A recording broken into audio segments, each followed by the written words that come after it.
আজ আমরা অদৃশ্য সৈন্যদের সাহায্য গল্পটা নিয়ে সংক্ষেপে কথা বলবো। তো গল্পটা হলো এক ন্যায়পরায়ণ রাজার। ভাবুন, বিশাল এক শত্রু বাহিনীর সামনে তিনি দাঁড়িয়ে, আর তার একমাত্র অস্ত্র কি জানেন?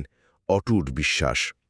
চলুন দেখি কিভাবে এই বিশ্বাসটাই একটা প্রায় হেরে যাওয়া যুদ্ধকে জিতিয়ে দিল। আচ্ছা, প্রথম যে বিষয়টা সেটা হলো বিশ্বাস বনাম ভয়। মানে একদিকে সেনাপতিরা শত্রুদের বিশাল বাহিনী দেখে তো প্রায় হাল ছেড়েই দিয়েছেন, কিন্তু রাজা তিনি একদম শান্ত। তার উত্তরটা ছিল অসাধারণ, যে জয় পরাজয় সৈন্য দিয়ে হয় না, হয় আল্লাহর ইচ্ছায়।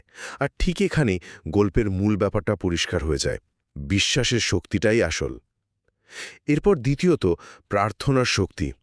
দেখুন, রাজা যখন একা মসজিদের সাহায্য চাইলেন, ঠিক তখনই এক দরবেশ এসে তাকে ভরসা দিলেন।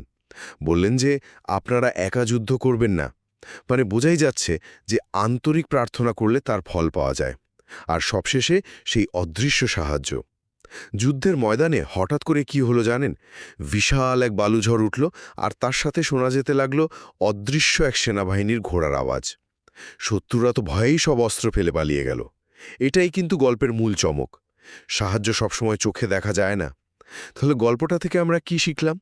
এটাই যে আসল শক্তি আসলে সংখ্যা বা অস্ত্রে নয়, আসল শক্তিটা লুকিয়ে থাকে অটল বিশ্বাসে।